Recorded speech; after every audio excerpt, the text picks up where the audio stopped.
Welcome to Reva tasty kitchen. இன்றைக்கி நம்ம பார்க்க போகிற ரெசிபி என்னன்னு பார்த்தீங்கன்னா ப்ரோட்டீன் லட்டு தான் பண்ண போகிறோம்.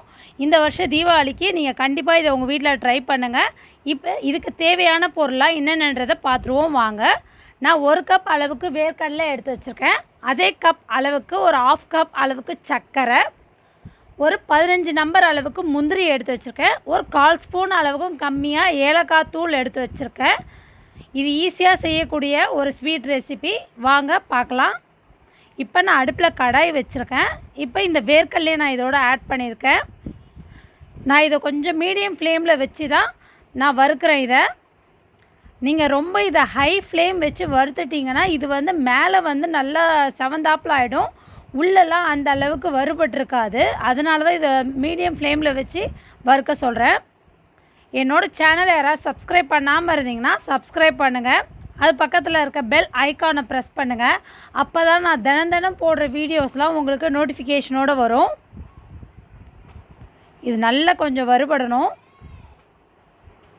ஆனால் கைவிடாமல் கிளறி விட்டுக்கிட்டே இருக்கணும், இல்லைனா இது கருகிடும். இது வீட்டில் இருக்கக்கூடிய பொருள் தான், ஈஸியாக செய்யக்கூடிய ஸ்வீட் ரெசிபி இது. இப்போ நான் அடுப்பு ஆஃப் பண்ணிடுறேன். இது ஒரு 2 நிமிஷம் ஆறட்டும். இப்போ பார்த்திங்கன்னா ஆறிடுச்சு. நான் இந்த தோலெல்லாம் எடுத்துடுறேன். நல்லா தோல் இருக்கக்கூடாது, ஃபுல்லாக எல்லாமே ரிமூவ் பண்ணிடலாம். இப்போ ஒரு பிளேட்டில் இது மாதிரி நம்ம எண்ணெய் இது பண்ணுவோம்ல, ஃபில்ட்ரு பண்ணுற இந்த இது இருந்ததுன்னா நீங்கள் இது யூஸ் பண்ணிக்கலாம். இது வேர்க்கடலையும் இந்த தோலையும் பிரித்து எடுத்துரும்.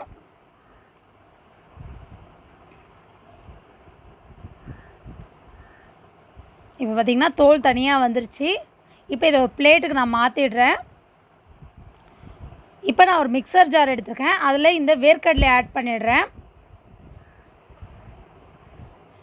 இதை நல்லா நைஸாக அரைச்சி எடுத்துடணும். இதை நான் ஒரு பவுலில் மாற்றிடுறேன்.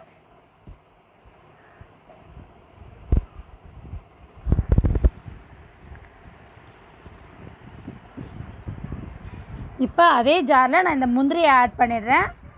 இதையும் நல்லா ஃபைன் பவுடராக அரைச்சி எடுத்துக்கலாம். பார்த்திங்கன்னா நல்லா அரைச்சாச்சு. இப்போ இதோட ஆட் பண்ணிடலாம்.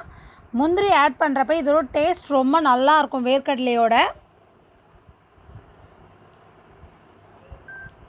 இப்போ திரும்ப அதே ஜாரிலே இந்த சர்க்கரையை நான் ஆட் பண்ணி நல்லா பவுட்ரு பண்ணி நைஸாக எடுத்துடலாம்.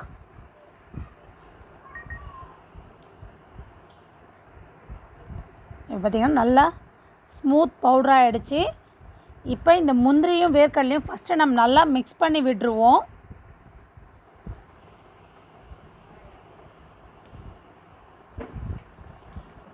இப்போ நான் இது கூட இந்த ஏலக்காய் தூள் ஆட் பண்ணிக்கிறேன். இதையும் நல்லா மிக்ஸ் பண்ணி விட்டுருவோம்.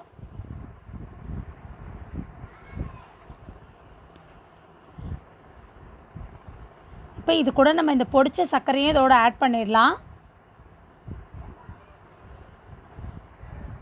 இதை நல்லா மிக்ஸ் பண்ணி விட்டுறணும். சர்க்கரை அந்த வேர்க்கடலை முந்திரி எல்லாம் நல்லா மிக்ஸ் ஆனால் தான் நம்மளுக்கு நல்லா உருண்டை பிடிக்க வரும். ஒரு 2 மினிட்ஸ் கிட்ட நல்லா கிளறி விட்டுக்கிட்டே இருக்கணும். இதை நல்லா ஈவனாக ஸ்ப்ரெட் ஆகணும். இப்போ பார்த்திங்கன்னா நான் கையில் கொஞ்சம் நல்லா பிசைஞ்சு விட்டுறேன். இதை இப்போ உருண்டை பிடிக்கலாம். ஃபஸ்ட்டு அழுத்தம் கொடுக்க நம்ம அப்போ தான் நல்லா அது டைட் ஆகும். அது வரைக்கும் நல்லா அழுத்தி ஃபஸ்ட்டு பிடிச்சிட்டோன்னா அதுக்கப்புறம் நல்லா டைட் கொடுத்துரும். அது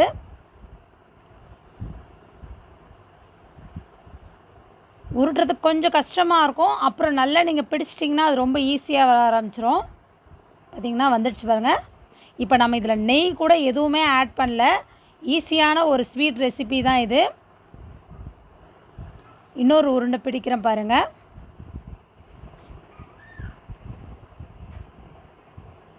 நீங்கள் அழுத்தம் கொடுத்தோன்னா அது நல்லா டைட்டாகி நல்லா க்ரிப்பாக பிடிச்சிக்கும் அந்த சர்க்கரையோட. நல்லா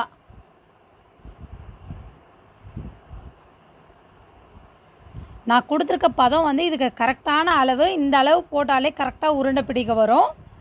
அவ்வளோதான், ரெடி ஆகிடுச்சு. நான் எல்லா உருண்டையும் உருட்டி எடுத்துட்டேன்.